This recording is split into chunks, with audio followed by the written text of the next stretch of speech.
शुभ सकाळ आज हूँ 23 एप्रिल मंगलवार आज ए भिडियो आपण मैंने जानवाक पाइबे सकाळर 10टी गुरुत्वपूर्ण खबर तेबे दर्शक बंधु आसतु जाना कौन रही संपूर्ण खबर ता पूर्व भिडियो को गोटे लाइक कर आग को यहपरी भिडियो देखापी चाहूले आम चैनल को सब्सक्राइब कर दिंतु। खबर नंबर 1 सियाचिन रे प्रतिरक्षा मंत्री राजनाथ सिंह सियाचिन रे प्रतिरक्षा मंत्री राजनाथ सिंह सीमा सशस्त्र बलर जवान मानू भेटिबा सह कले आलोचना। दिल्ली रु वायुसेनार स्वतंत्र विमान रे लद्दाख रे पहुंचवा परे सियाचेन ग्लेशियर को जाई सीमा सशस्त्र बलर जवान मानू भेटिचंती। विजुक्त तापमात्रा रे देश सेवारे नियोजित एही जवान मानक वीरत्व को प्रशंसा करिबा सहित मिठा खुआई अधिक आलोचना करिसंती। एही अवसर रे जवान मानू संबोधन करिसंती राजनाथ सिंह। देश रे दीपावली पालन अवसर रे प्रथम दीप एवं होली रे प्रथम रंग जवानों नाम रे हेबा उचित बोली कहिसंती केंद्र प्रतिरक्षा मंत्री राजनाथ सिंह। खबर नंबर 2 ट्रेन निया लिभाइबा बेले विस्फोरण आरपीएफ कनेस्टेबलଙ୍କ मृत्यु। Muzaffarpur rail station Valsad express विस्फोरण एक बगी रे विस्फोरण हेबा जगु आरपीएफ जवानଙ୍କ मृत्यु होईची। बगी रे शॉर्ट सर्किट कारणरू निया लागि जाइतिला। आरपीएफ टीम निया को काबू करिवारे लागितिले सेतेबेले कनेस्टेबल विनोद कुमार छोट फायर सिलिंडर नहीं निया लिभाइबा को चेष्टा करितिले। एही समय रे फायर सिलिंडर विस्फोरण होइतिला। दुर्घटना एते बड़ थिला जे विनोद कुमार घटनास्थल रे मृत्यु होइतिला। रेलवे हॉस्पिटल विनोद कुमार को भर्ती करा जाइतिला किंतु डाक्तर तांको मृत्यु घोषणा करथिले। खबर नंबर 3 कोणार्क सूर्य मंदिर बुलिबाकू आसी पर्यटक अशांति। प्रबल खरारे कोणार्क बुली आसुतुबा पर्यटकों पाई पानी अडुआ पाखर थिबा पानी सरीगले बढ़ुची समस्या।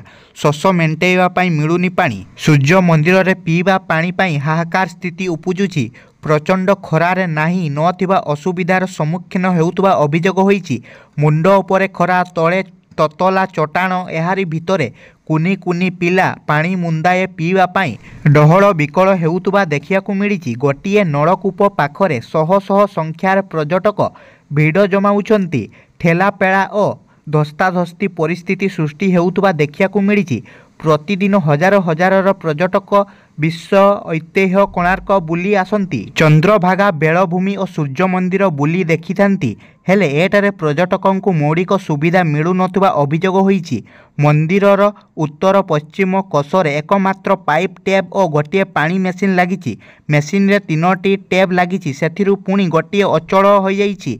एभली स्थिति रे कोणार्क बुलियाकू आसुतुबा पर्यटक पानी पाई डहल विकल होई पडुछंती। खबर नंबर 4 प्राण प्रतिष्ठा परे 1.5 कोटी लोक करि सारिलानी रामलालांको दर्शन। चलित वर्ष जनवरी 22 रे प्रधानमंत्री नरेंद्र मोदी अयोध्या रे राम मंदिरर प्राण प्रतिष्ठा करितिले। एहा परे सेठरे भक्तों भिड़ जमिथिला। श्री राम जन्मभूमि तीर्थक्षेत्र रे साधारण संपादक कहिसंती जे प्राण प्रतिष्ठा परठारु प्राय 1.5 कोटी लोक मंदिर को रामलालार दर्शन करियाकू आसिचंती।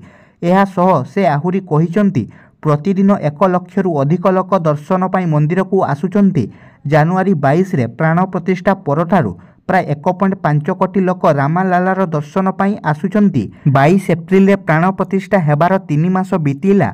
वर्तमान मंदिरर केवल तल महला संपूर्ण होईची जेउठारे रामलालांको प्राण प्रतिष्ठा करा जायतिला। प्रथम महलारे काम चली। खबर नंबर 5 एप्रिल 30 रे नामांकन दाखल करिवे मुख्यमंत्री नवीन पट्टनायक। मुख्यमंत्री तथा बीजेडी दलर सुप्रीमो नवीन पट्टनायक 30 एप्रिल रे तांको नामांकन पत्र दाखल करिवे बोली जणा पड़िछि। हिंजिड़ी विधानसभा आसन पाई नामांकन पत्र दाखल करिवे। सेही दिन से प्रथमे तारातारिणी मंदिर जिबे परे नामांकन पत्र दाखल करी चिकिटीरे एक समावेश को संबोधित करिवार योजना रहिछि। एहा परे मुख्यमंत्री गंजाम जिल्लार एक माराथन अभियान कार्यक्रम करिवे बोली रिपोर्टे दर्शा जाइछि। खबर नंबर 6 147 रु 141 प्रार्थीको नाम घोषणा कला बीजेडी। बीजेडी ए पर्यंत 141 विधानसभा आसन पाई टिकेट घोषणा कर सारी। एबे भी 6 आसन पाई टिकेट घोषणा झुली रही। खर्दा बलगड़ बेगुनिया नीलगिरी भोगराई खंडापड़ा और करई आसन पाई टिकेट घोषणा होई नहीं। एही 6 आसन बीजेडी पाई बेस गुरुत्व बहन करे। खर्दा पाई कांग्रेस सोनाली साहू को प्रार्थी करिथिबा बेले बीजेडी और बीजेपी घोषणा करिनांती प्रार्थी।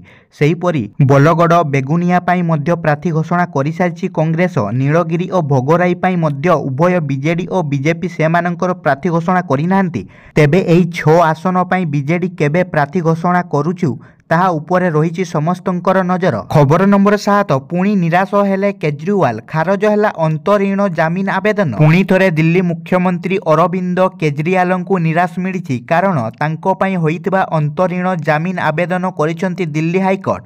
ଓଲଟି ତାଙ୍କ ପାଇଁ ଜାମିନ ଆବେଦନ କରିଥିବା ଓକିଲଙ୍କ ଉପରେ ଜରିମାନା ଲଗାଇଛନ୍ତି କୋର୍ଟ। ମଦ ଦୁର୍ନୀତି ମାମଲାରେ ଗିରଫ ହୋଇଥିବା ମୁଖ୍ୟମନ୍ତ୍ରୀ ଅରବିନ୍ଦ କେଜ୍ରିୱାଲଙ୍କୁ ଅନ୍ତରୀଣ ଜାମିନ ପ୍ରଦାନ ପାଇଁ ହୋଇଥିବା ଜନସ୍ୱାର୍ଥ ମାମଲାର ଶୁଣାଣି ଦିଲ୍ଲୀ ହାଇକୋର୍ଟରେ ହୋଇଛି। କୋର୍ଟ କେଜ୍ରିୱାଲଙ୍କ ଜାମିନ ଆବେଦନକୁ ଖାରଜ କରିବା ସହ ଆବେଦନକାରୀ ଓକିଲଙ୍କୁ 75,000 ଟଙ୍କା ଜରିମାନା କରିଛନ୍ତି। କେଜ୍ରିୱାଲଙ୍କ ପାଇଁ ପିଟିସନ ଦାୟର କରିଥିବା ଓକିଲଙ୍କ ଉପରେ ବର୍ଷିଛନ୍ତି ହାଇକୋର୍ଟ।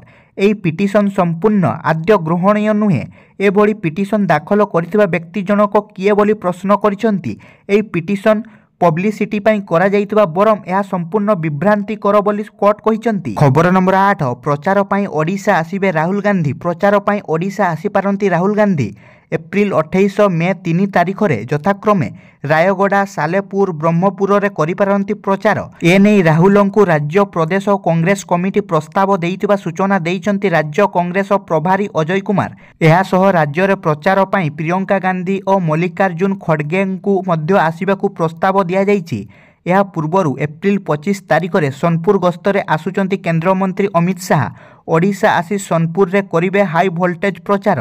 ତେବେ 25 ତାରିଖ ଅପରାହ୍ନରେ ଏକ ବିଶାଳ ଜନସଭାରେ ଯୋଗଦେଇ ଜନତାଙ୍କୁ ସମ୍ବୋଧିତ କରିବେ ଶାହା। ଖବର ନମ୍ବର 9 ଶିମିଳିପାଳରେ ମଧ୍ୟପ୍ରଦେଶର ମହାବଳ।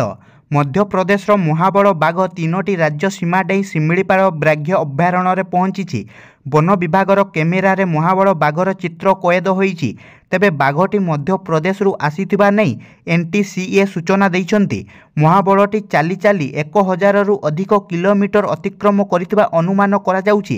ମଧ୍ୟପ୍ରଦେଶର ମହାବଳଟି ଜାତୀୟ ପାର୍କରୁ ଚାଲିକି ଛତିଶଗଡ଼ ଜଙ୍ଗଲ ପାର କଲା।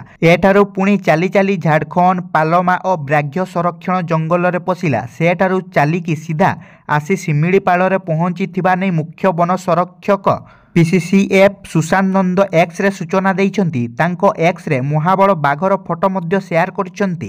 ସୁଶାନ୍ତ ନନ୍ଦଙ୍କ ମୁତାବକ ବାଘର ବୟସ 4 ବର୍ଷ ହେବ।